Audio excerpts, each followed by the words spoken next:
사도행전 10장에 등장하는 주요 인물을 꼽자면 3명을 꼽을 수가 있습니다. 먼저 베드로가 있겠지요. 많이 변화되고 있습니다. 예전에는 예수님을 부인하기도 하고 다혈질이고 그렇게 성격도 급한 그런 인물이었는데 점차 초대교회의 지도자로서의 그런 모습을 가져가고 있습니다. 예수의 이름으로 걷지 못하는 자를 일으키고 그리고 그 일로 공회에 불려가는데 전혀 두려워 떨지 않습니다. 그대로 공회 앞에서 당당하게 복음을 증거하기도 합니다.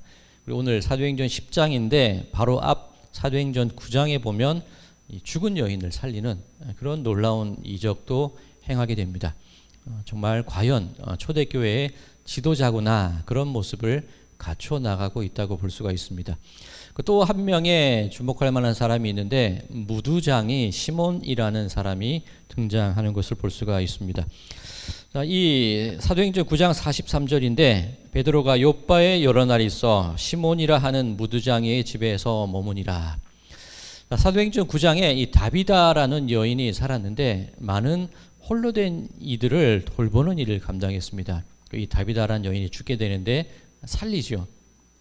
그 일로 인하여서 이 요바에서 여러 날 머물게 되는데 무두장이 시몬의 집에서 머물렀다. 그렇게 성경은 증언합니다. 요바, 지금으로 치면 이 텔아비브지요. 이 교역이 풍부한 곳인데 아마 이 신약 구약 시대에는 그렇게 바다 쪽으로 교역은 많지는 않았을 것 같아요. 어쨌든 이 무두장이 시몬의 집에 머무는데 한번 생각해 보시기 바랍니다. 요바에서 선행을 한 여인을 되살려낸 겁니다. 그러면 죽은 사람이 살아났는데 그 베드로를 모시고 싶어하는 가정이 얼마나 많았을까요? 그런데 그 많은 여러 군데에서 초청했을 거예요. 우리 집에 머무시라고. 근데 무두장이 시몬의 집에서 머물러요. 예전 우리 개역 성경에는 피장이 시몬 그렇게 되어 있었습니다. 무두질 우리 아시죠? 짐승의 가죽을 손보는 게 무두질입니다. 그런데 이 죽은 짐승의 사체를 만져야 돼요. 그 짐승에게서 가죽을 벗겨내고 그 털을 손질하고 가죽에 남아있는 그 기름들, 지방들을 긁어내야 되고 그것을 세척하고 그 여러 가지 과정을 거쳐서 가죽 제품으로 만들어내는 그 모든 일이 무두장입니다. 굉장히 악취도 심하고 열악한 환경에서 일을 해야 합니다. 그런데 그 작업 환경이 열악한 것 이외에도 죽은 짐승의 사체를 만져야 되기 때문에 부정한 사람이 됩니다. 율법에 의하면 죽은 짐승을 만지면 부정하게 되죠. 그 부정한 사람이 만진 침상도 부정해집니다. 부정한 사람이 만진 의자도 부정해지고 부정한 사람이 만진 식기도 부정해집니다. 그러면 무두장이 시몬의 집, 그 시몬이 손대는 모든 것은 부정해져요. 그리고 그 부정한 것에 닿는 사람도 부정해집니다. 베드로가 요바에서 무두쟁이 시몬의 집에서 며칠을 머물렀다는 것은 그 시간 동안 베드로는 계속 부정한 사람으로 있을 수밖에 없는 그런 상황인 겁니다. 그런데 베드로는 개의치 않죠. 율법이 문제가 아니라 내가 그리스도로 말미암아 복음 안에서 새롭게 거듭난 사람이니 그런 것들 아무런 거리낌이 없다는 겁니다. 부정하다고 차별하고 가까이 하지 않았던 그 무두장이 시몬의 집에서 머물면서 그와 함께 지내면서 전혀 마음에 거리낌 없이 그리스도의 사랑, 능력을 증거하는 것이 베드로의 모습이었다는 거죠. 자, 또 한 명의 등장인물이 있습니다. 오늘 이 사도행전 10장에 속한 한 사람이 있는데 이 사람에 대해서 사도행전 10장 1절과 2절은 이렇게 증거하고 있습니다. 가이사랴에 고넬료라 하는 사람이 있으니 이달리아 부데라 하는 군대의 백부장이라. 그가 경건하여 온 집안과 더불어 하나님을 경외하며 백성을 많이 구제하고 하나님께 항상 기도하더니. 백부장, 100명의 군사를 거느릴 수 있는 장교입니다. 그런데 그 당시 이 로마 시민권을 얻게 되는 많은 과정들이 있었을 거예요. 모르긴 해도 뭐 돈으로 사는 사람도 있었을 것이고, 그리고 그 사도 바울 같은 경우가 그렇잖아요. 길리기아 다소라는 지역에서 그 부모님이 함께 로마 영에 지내면서 그곳에서 출생하면서 시민권을 얻는 사람도 있습니다.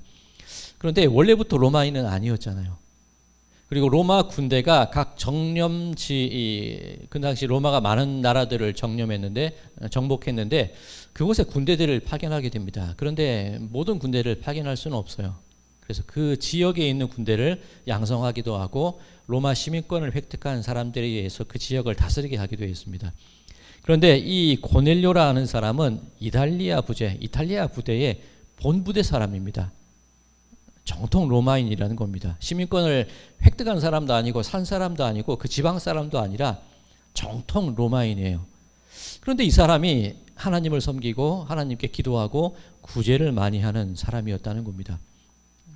어렵지 않았을까요? 우리가 신앙생활을 할 때 많은 어려움이 있습니다. 너무 삶이 힘들어서 신앙생활에 어려움을 겪는 경우도 있고, 반대로 내가 너무 잘 나가서 너무 바빠서 신앙생활을 하기 어려운 때도 있습니다. 너무 힘들어요. 출근하느라 일하느라 내 삶을 챙기느라 너무 바빠서 신앙생활을 못하기도 하는데, 고넬료는 그렇지 않다는 거죠. 정통 로마인으로, 군대 장관으로서 그 어려운 시간들 속에서 어떻게든 시간을 내어서 하나님께 기도하고 구제하고 하나님을 섬기는 일을 감당했던 게 고넬료라는 사람입니다. 대단한 인물이었죠. 자, 이제 이 세 명이 얽히고 설켜서 이제 만남을 이루어가는 겁니다. 하나님께서 고넬료에게 나타나셔서 말씀하시는 거예요. 이제 어디 옆바로 가면 베드로라는 사람이 있는데 그를 불러서 만나라. 하나님께서 그 중심을 아시는 겁니다. 그 선함을 아시는 겁니다. 하나님을 경외하는 마음을 아시는 겁니다. 이제 그 마음을, 그 믿음을 확장시키시는 거죠. 하나님을 섬기던 사람인데 예수 그리스도를 믿게 하고 더욱더 이 고넬료라는 사람과 그의 가정을 복음 안에서 풍성하게 만들기 위해서 하나님께서 그 가정을 확장시키는 그 일을 하고 계시는 그 일인 겁니다. 자, 그러면 이 베드로와 고넬료의 만남이 잘 성사될 수 있을까요? 자, 한편 이 욥바에서 고넬료가 환상 가운데 하나님의 사자를 보고 있을 그 시간에 한편 베드로 역시 환상을 봅니다. 기도하다가 시장할 즈음에 환상을 보는데 하늘에서 이 네 귀퉁이가 묶여진 이 보자기 같은 것이 내려와요. 그 안에 기는 짐승들 그리고 새들이 있습니다. 하늘에서 소리가 나서 이것을 먹어라. 아니요, 전 못 먹겠습니다. 먹어라. 전 못 먹어요. 먹어라. 못 먹습니다. 거절을 합니다. 그 안에 부정하다고 여겨졌던 짐승이 들어 있었겠지요. 베드로가 이제 거절을 하는 거예요. 자, 이 생선에 대한 이야기는 안 나왔는데 굳이 치자면 우리 성도님들 상상하시기에 이 하늘에서 랍스타가 막 내려와요. 막 꽃게, 문어, 참치가 막 내려옵니다. 지금 같으면 막 되게 감사하게 신나서 먹으시겠죠. 근데 유대인들은 그렇지 않다는 거예요. 유대인들은 율법에서 부정하다고 한 그 음식들 절대 먹지 않습니다. 이 코셔라고 하죠. 이 음식 규정이 있습니다. 제가 가끔 저희 아이들과 농담할 때 유대 음식의 규정들이 뭐냐면 그 짐승한테 이런 말을 쓰는 게 맞는지 모르겠지만 부모와 자식을 함께 요리하지 않아요. 예를 들어서 그 소고기와 그 저주로 짠 버터나 치즈와 함께 요리를 하지 않습니다. 그래서 이 나치들이 유대인을 판별해낼 때 일부러 이 버터와 고기를 함께 섞은 요리를 먹이게 하거든요. 못 먹으면은 유대인이라는 것을 알고 죽이게 되죠. 그리고 이 닭 요리와 계란을 같이 요리하지 않아요. 저희는 율법에 어긋나는 일을 굉장히 많이 하고 살아갑니다. 그런데 유대인들은 철저해요. 지금도 정통 유대인들은 안 먹어요. 예를 들어 아주 맛있는 생선이 있는데 정통 유대인들이 못 먹잖아요. 그럼 그 종을 바꿔버려요. 이 비늘 있는 생선으로 그 종을 개조를 해요. 그렇게 좀 외식이죠. 그렇게 할 정도로 철저한 사람들이 유대인인데 이 베드로도 아직은 그 마음이 열려있지 않은 거예요. 내가 아무리 무두장이 시몬과 함께 어울리고 아무리 그런 차별했던 사람과 함께 거리낌 없이 지낸다 할지라도 베드로에게도 남아있는 그런 내가 거절하고 싶은 그 마음이 있다는 거죠.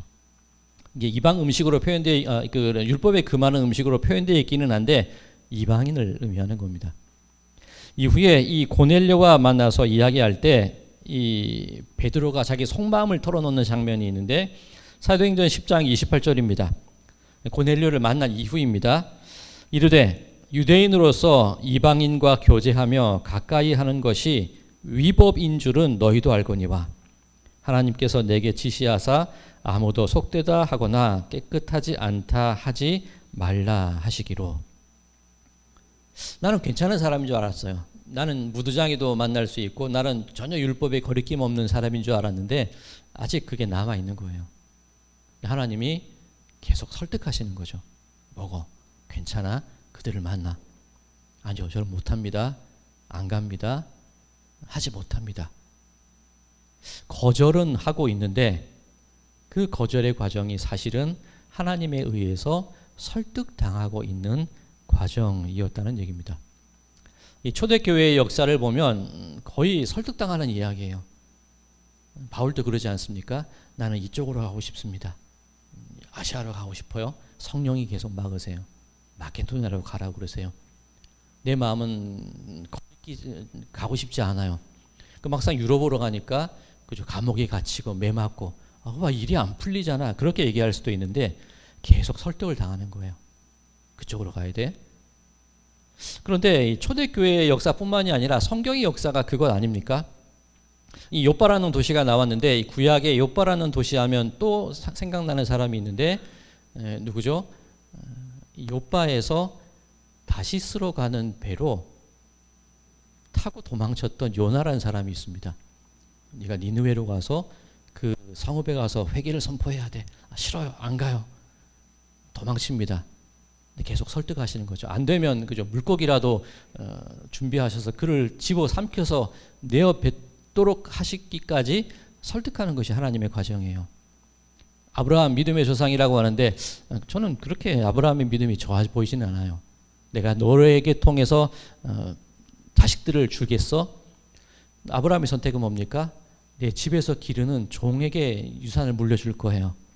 아니야, 네 자식이 생길 거야? 그래도 안 생기니까 여종에게서 아들을 낳지 않습니까? 계속 자기 고집으로 버티는 게 아브라함입니다. 그런데 하나님은 설득하고 또 설득하는 것이 하나님의 모습이시라는 거죠. 그게 교회의 역사입니다.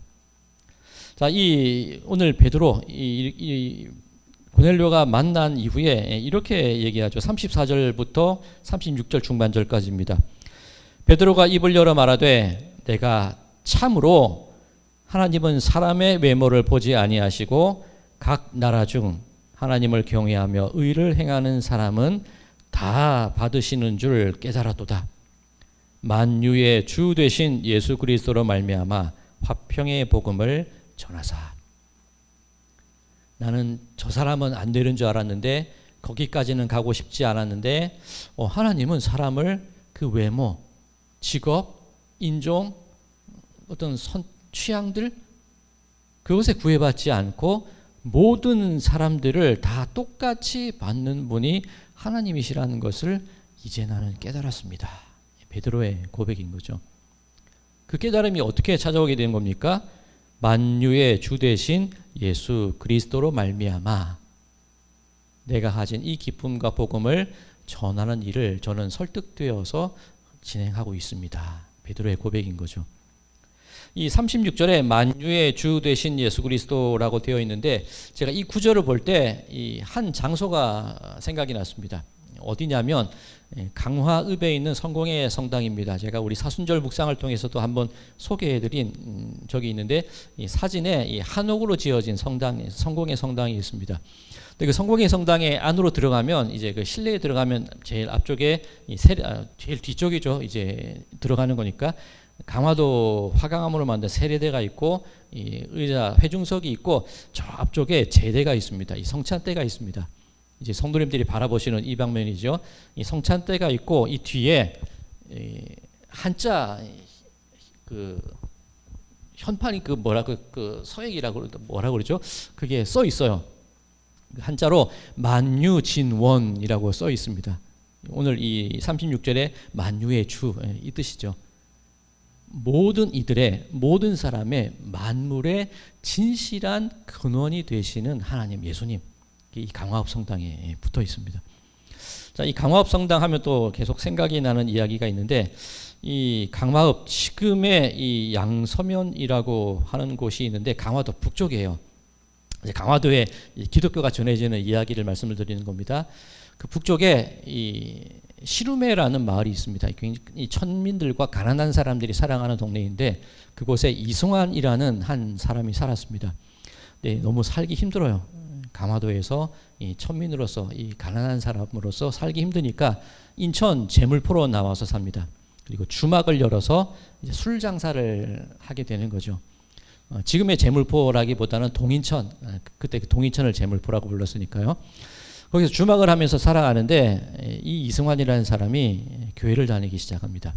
지금의 내리교회를 다니죠. 점점 그 믿음이 성장을 합니다. 그때 내리교회 존스 선교사님이 이승환에게 세례를 이제 받아야 되지 않겠나 그렇게 제안을 하는데 이 이승환이라는 사람이 나는 세례를 아직은 못 받습니다. 그 얘기를 합니다. 두 가지 이유가 있는데 첫 번째는 내가 야소교를 믿는 사람으로 아직 술 장사를 하는데 어찌 이런 몸으로 세례를 받습니까? 첫 번째 이유고, 두 번째 이유가 뭐냐면 아직 우리 어머니가 세례를 받지 않으셨는데 어찌 자식인 제가 먼저 세례를 받겠습니까? 그렇게 사양을 해요. 이제 자기 주막을 이제 정리를 하게 되죠. 그리고 이제 드디어 세례받기로 결심을 하고 이 어머니를 모시고 와야 되는데 이 노모 어머니가 못 나오세요. 강화도 지금이야 뭐 다리가 놓여 있지만 그 당시 강화 북쪽에서 인천까지 온다는 게 쉽지는 않거든요. 어머니가 못 나오십니다. 그러니 존스 선교사님과 함께 어머니께 배를 타고 찾아가는 거죠. 이제 양서면 그 위에 이제 정박을 하고 배에서 내려야 되는데 그곳에 경주김 씨가 많이 살았습니다. 김상임이라는 사람이 김초시를 지낸 사람인데 초시 이 조선 시대에 그 생원 속과 이 생원이 될 수 있는 속과에 1차 합격한 사람을 초시라 불렀습니다. 아직 벼슬에 나간 건 아니고 그 1차 합격자 초시라 부르는데 그 김초시 김상임이 서양 오랑캐가 들어온다는 사실을 알고 굉장히 화를 내요. 왜 그러냐면 강화도라는 곳이 어떤 곳입니까? 우리나라 역사에 있어서 고려도 그렇고 조선도 그렇고 강화도 하면 보통 유배를 가거나 외세의 침략이 있는 장소가 강화도입니다. 몽골의 침입이 있었죠. 그리고 서양 이양선들이 나타나서 계속해서 수탈하고 침략하는 장소가 강화도입니다. 이 서양인들에 대한 반감이 있는 곳이 강화도입니다. 그리고 철종이 강화도에서 유배 생활을 했었죠. 이 강화도령이라고 해서 유배된 곳, 쫓겨난 곳, 그리고 임금이 자기 살자고 넘어와서 백성들을 수탈하는 곳이 강화도입니다. 굉장히 그런 항쟁의 역사를 가지고 있는 게 강화도인데 김상임도 서양 오랑캐가 들어오는 거 내 땅을 한 발자국이라도 밟는다면 내가 이승환이 너네 집을 불질러 버릴 거야. 그렇게 화가 나 있는 상태입니다. 선교사님은 배 타고 계시죠. 김상임은 못 들어오게 하죠. 어떡합니까? 이승환이 그 밤에 자기 어머니를 업고 갯벌을 건너서 그 배 위로 올라가요. 그리고 그 배에서 달빛을 받으면서 어머니와 이승환이 세례를 받게 됩니다. 우리 예전에 우리 전도사님 카톡 프로필에 그 사진이 있었던 거 제가 기억이 나요. 그 교사 가보신 분 계실 거예요. 그 지금도 그 자리가 있는데 가면 이 구조물이 있어요. 그 동상이 있어요. 배가 있고 이 갓쓴 선교사님이 서 계시고 이 여인이 이렇게 세례받는 그 꾸며져 있습니다. 그렇게 선상에서 세례를 받게 되죠. 그 선교사님은 이제 돌아가시게 됩니다. 자, 이게 해안입니다. 그리고 이게 김상임이 살고 있는 이 다림목이라고 하는데 이 부자들이 사는 동네예요. 그리고 이 안쪽에 시루메라고 하는 가난한 사람이 사는 동네가 이 안쪽에 있습니다. 이제 어머니와 이승환이 세례를 받고 이제 그 가난한 동네에서 신앙생활을 시작을 하는 거예요. 이 제물포의 존수 선교사님이 매 주일마다 이명숙이라는 그 남자 전도인을 보내서 함께 예배를 드리게 해요. 점점점 그 신앙 공동체가 늘어나겠죠. 김상임이 가만히 지켜보고 있자니 아니 선교사도 안 들어왔고 그런데 저 무지랭이 마을, 이 가난한 이 천것들의 마을에 교회가 생긴다는 겁니다. 저 무식한 것들이 뭘 알겠어? 내가 저것들을 낱낱이 내가 파헤칠 거야. 그 작정을 하고 성경책을 구해서 연구를 하기 시작합니다. 이 교회를 비판하고 교회를 막기 위해서 성경을 연구하기 시작한 거죠. 그 당시는 쪽복음이라고 해서 이렇게 복음서가 성경이 나누어져 있을 때입니다. 마태복음을 구해서 이렇게 읽기 시작하는데 이 마태복음 1장 1절이 어떻게 시작됩니까? 아브라함과 다윗의 자손 예수 그리스도의 계보라. 그렇게 마태복음이 시작이 됩니다. 김상임이 마태복음 1장을 딱 펼쳤는데 이 한자 성경으로 이 아브라함을 아벡라합이라고 풀이하거든요. 그리고 아브라함 할 때 아자를 그 버금아자를 씁니다. 우리 아시아 할 때 아자 아시죠? 화면 제가 주미 우리 청년들 이 아자가 위아래로 이렇게 이자가 있고 이렇게 되어 있는 글자 아시겠죠? 이 두 이자 가운데 이 십자가가 있는 모양이라고 보시면 돼요. 제일 첫 글자가 아자예요. 자, 그때 이 김상임이라는 김초 씨가 무엇을 하고 있었냐면 나라는 혼란하죠. 어지럽죠. 서양인들이 자꾸 들이닥칩니다. 이 혼란한 시대에 내가 어떻게 살아남을 수 있을까? 정감록을 읽던 사람입니다. 이 정감록 보면 이 그 십승지라고 해서 이 혼란하고 어지러운 세상 속에 내가 피해서 살아갈 수 있는 평안을 얻을 수 있는 10개의 지역이 있다고 되어 있습니다. 그래서 뭐 계룡산도 찾아가고 내가 머물 수 있는 그곳을 찾기 위해서 그렇게 막 연구하던 사람이 이 김상임입니다. 그 당시 우리나라 종교 이 뭐 천도교도 그렇고 동학도 그렇고 이 정감록을 읽던 그 도참 사상이 있던 것도 그렇고 주문을 외워요. 동학 같은 경우에 지기금지 원희대강 시천조조화정 영세볼방만사지 뭐 그런 주문이 있는데 이 하늘님이 최시영한테 또 다른 주문을 주신 게 있는데 궁궁을을 이 궁자 그리고 이 을자 그걸 외우게 합니다. 그러면 그 주문을 계속 외우면 천도교도 그렇고 동학도 그렇고 이 정감록도 그렇고 당시 이 우리나라 조선에 퍼져 있던 그런 사상이에요. 그 주문을 외우면서 이제 그 하늘의 그 평안과 뜻을 찾는 거죠. 그런데 이 아브라함 할 때 이 아자를 가만히 보면 이 가운데를 딱 잘라놓고 보면 이게 궁자예요. 이게 궁자가 서로 맞붙어 있는 글자가 되는 겁니다. 그렇게 자신의 평안과 나라의 안위를 걱정하며 정감록을 읽던 그 주문을 외우던 김상임이 성경 첫 글자에 십승지를 뜻하는 열십자와 궁자가 있는 것을 보고 그 마음이 움직여요. 그 시작은 좀 이상하시죠? 그런데 계속 성경을 연구합니다. 읽으면 읽을수록 그 가운데 진리의 말씀이 있는 걸 깨닫게 됩니다. 내가 내 마음을 쉴 수 있고 평안을 누릴 수 있는 십승지를 찾아다녔는데 그곳이 장소가 아니라 십자가 아래가 내가 구원과 평안을 얻을 수 있는 곳이구나. 그 깨달음을 얻게 됩니다. 자기 혼자 성경을 읽으면서 복음을 받아들이기 시작을 하는 겁니다. 이게 말씀의 역사인 거죠. 자, 서양 오랑캐 한 발도 내 땅에 들어오지 못하겠다 말한 지 6개월이 지난 이후에 김상임이 이송환을 불러요. 내가 존스 선교사를 만나야겠다. 그리고 6개월 만에 존스 선교사님이 이 김초 씨를 만나러 오신 겁니다. 이 당시 이 존스 선교사님이 그 우리나라에 왔을 때 20살인가 19살에 왔습니다. 막 이 고등학교를 졸업하고 젊은 나이에 왔어요. 그리고 20대 후반쯤 됐겠지요.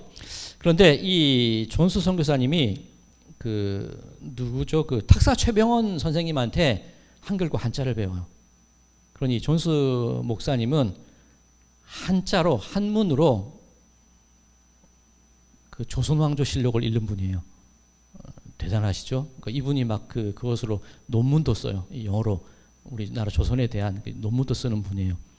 그러니 이 김초 씨랑 존스 선교사님이 대화가 되죠. 이 우리나라의 사정에 대해서 알고 있는 선교사님 그리고 이 형님 해가면서 이 젊은 선교사님이 그 김초 씨와 대화를 하면서 이 김초 씨도 예수님을 믿고 세례를 받게 되는 겁니다. 자기 집을 내줘요. 사랑방을 예배처소로 쓰기를 원합니다. 그래서 그 한 발자국도 들어오지 못하게 했던 그 김상임 집에서 교회가 세워지고 예배가 드려지게 됩니다. 그러니까 이후에 이 다리목, 이 부자들이 사랑하는 양반이 사랑하는 그 다리목 그 그 나무 다리가 있어서 다리 목자인데 이 교자하고 이제 시룸의 마을, 그 가난한 사람들이 살던 시룸의 마을 뇌에 산자를 써서 한 글자씩 따서 교산교회라고 합니다. 지금 이 교산리가 있죠. 교산교회가 지금 가면 그런 기독교 유적지가 잘 되어 있습니다. 그렇게 교회가 세워져 가요. 안 돼. 결코 들어올 수 없어. 나는 저들을 받아들이지 않을 거야. 아무리 그 마음이 완강하다 할지라도 하나님이 그 가운데 찾아오시면 설득될 수밖에 없는 거예요. 그게 복음의 능력이라는 겁니다. 자, 이제 옆마을에 있던 사람들이 깜짝 놀라요. 아니, 김초 씨가 예수를 믿어? 야소교를 믿어? 이제 이 박능일이라는 훈장 선생님이 있는데 이 부분도 제가 우리 그 사순절 묵상 때 한번 말씀드린 적이 있습니다. 홍익교회라는 곳에 박능일이라는 훈장이 계셨는데 이 박능일이라는 훈장 선생님이 처음에 김초 씨를 찾아가요. 따지러 찾아간 거예요. 당신이 그러면 어떡하냐고. 당신이 야소교를 믿으면 어떡하냐고. 그런데 김상임이 설득을 하는 겁니다.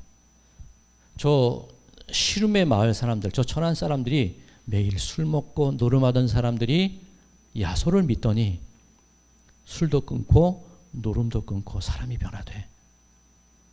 십자가 아래가 정말 우리가 평안을 누릴 구원의 장소야. 그 성경책을 전해주게 되죠. 그러니까 박능일도 자기 집에서 곰곰이 성경을 읽으면서 복음을 받아들입니다. 그 마을에도 교회가 세워지고, 그 홍익교회 같은 경우는 모두 검게 옷을 입어요. 나는 하나님 앞에 죄인입니다. 옷을 검게 물들여 입고 자기들의 이름을 다 바꾸죠. 한날 한시 우리는 한 형제라는 의미로 한 일자를 써서, 성은 물려받은 성인이 어쩔 수 없고 돌림자 한 일자를 써서 박능일, 종순일, 그런 역사. 그렇게 완강하던 사람들의 마음이 설득당하여지고 하나님 앞에로 이끌림받는 그 역사가 교회가 세워져 나가는 놀라운 역사라는 것, 그것이 우리가 지금 경험하며 살아가는 신앙생활의 모습이라는 겁니다. 오늘 본문의 베드로가 그렇지 않습니까? 예수님을 부인하던 사람이, 못한다던 사람이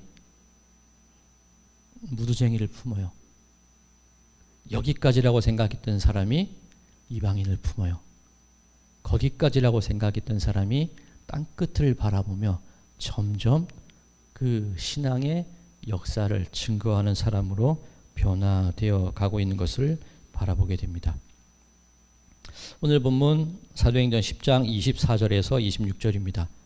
이튿날 가이사랴에 들어가니 고넬료가 그의 친척과 가까운 친구들을 모아 기다리더니 마침 베드로가 들어올 때에 고넬료가 맞아 발 앞에 엎드려 절하니 베드로가 일으켜 이르되 일어서라, 나도 사람이라 하고. 그죠? 내가 의시될 게 아닌 거죠. 내가 경배받을 게 아닌 거죠. 내가 행하는 게 아니라는 겁니다. 하나님이 하시는 거예요. 예수님이 하시는 거예요. 베드로가 지금 그 고백을 하고 있습니다. 자, 이제 쭉 베드로가 이제 설명을 합니다. 그 사이에 고넬료가 우리가 어떻게 당신을 초청했고 어떤 만남이 있었습니다. 쭉 그런 얘기가 나오는데 38절, 하나님이 나사렛 예수에게 성령과 능력을 기름 붓듯 하셨음에 그가 두루다니시며 선한 일을 행하시고 마귀에게 눌린 모든 사람을 고치셨으니 이는 하나님이 함께 하셨습니다. 나에게 절할 게 아닙니다. 제가 하는 게 아닙니다. 제가 죽은 자를 살리는 게 아닙니다. 제가 찾아온 게 아닙니다. 하나님께서 나사렛 예수에게 성령과 능력을 기름 붓듯 하셨기에 그 능력으로 말미암아 제가 이 일을 감당하고 있습니다. 베드로의 고백인 거죠. 39절에서 41절입니다. 우리는 유대인의 땅과 예루살렘에서 그가 행하신 모든 일의 증인이라. 그를 그들이 나무에 달아 죽였으나 하나님이 사흘 만에 다시 살리사 나타내시되 모든 백성에게 하신 것이 아니요 오직 미리 택하신 증인 곧 죽은 자 가운데에서 부활하신 후 그를 모시고 음식을 먹은 우리에게 하신 것이라. 내가 증인이라는 겁니다. 그런데 그 십자가의 능력이 처음부터 모든 사람에게 드러난 것은 아니었다는 거죠. 베드로의 고백, 십자가에 달린 건 모든 사람들이 봤습니다. 우리가 지난주 우리 종료주일 때 그런 말씀 나눴지요. 6월절에 모든 사람들이 예루살렘으로 모여들었어요. 그리고 왕의 귀환을 소망하면서 종려나물 가지를 흔들면서 그렇게 들떠있던 것이 예루살렘 사람들의 모습입니다. 그 기대가 무너졌을 때, 저 사람을 십자가에 못 박으라고 했을 때 얼마나 많은 사람들이 그 십자가의 죽음의 장면을 바라봤겠습니까? 예수님이 죽는 모습을 본 사람은 많아요. 거기까지예요, 그 사람들은. 그런데 부활의 능력을 아는 사람들이 누구냐? 우리부터 시작됐다는 거죠. 처음에는 우리 이렇게 함께 예수님과 음식을 나누었던, 우리 함께 그 최후의 만찬을 나눴던 우리들로부터 그 일이 시작되었는데, 우리는 가만히 있을 수 없어 증언하는 일, 예수님을 증거하는 일, 증인이 되어서 우리가 이렇게 나타났습니다. 베드로가 얘기합니다. 점점점 확장되는 거죠. 예수님이 승천하실 때 500명이 그 장면을 바라보지요. 그런데 이 마가의 다락방에서 성령을 받은 사람은 120명밖에 안 돼요. 제가 예전에 한번 24%의 법칙이라고 말씀드린 적이 있습니다. 그죠? 이 많은 사람들이 봤지만 그 가운데 깨달음 얻는 사람들은 적어요. 그런데 그 적은 사람들로부터 시작해서 복음의 능력이, 예수 그리스도의 부활의 능력이 점점점 퍼져나가는 거예요. 저 사람을 죽여라 했던 바로 그 사람들이 그 복음의 능력에 의해서 설득되는 겁니다. 변화되는 거예요. 날마다 한 사람씩 그렇게 넓어지는 게 교회의 역사입니다. 42절 43절 우리에게 명하사 백성에게 전도하되 하나님이 살아있는 자와 죽은 자의 재판장으로 정하신 자가 곧 이 사람인 것을 증언하게 하셨고 그에 대하여 모든 선지자도 증언하되 그를 믿는 사람이 다 그의 이름을 힘입어 죄 사함을 받는다 하였느니라. 내가 예수를 증언하게 됐습니다. 내가 부인하던 사람인데, 내가 도망치던 사람이었는데, 내가 숨던 사람이었는데 이렇게 한 걸음씩 한 걸음씩 다가서게 되었습니다. 부활절, 우리가 이 시간 깨달아야 되는 것이 무엇이냐면 내가 누구냐는 걸 알아야 되는 거죠.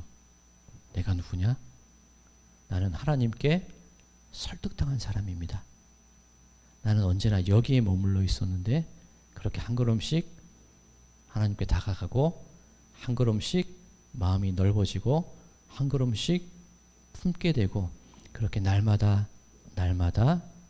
증인으로서의 삶을 살아가는 그 사람이 바로 나입니다. 그 고백이 바로 이 부활절 아침에 우리가 드려야 할 고백인 줄로 믿습니다. 변화가 하루아침에 일어나면 좋겠지만 어디 그렇겠습니까?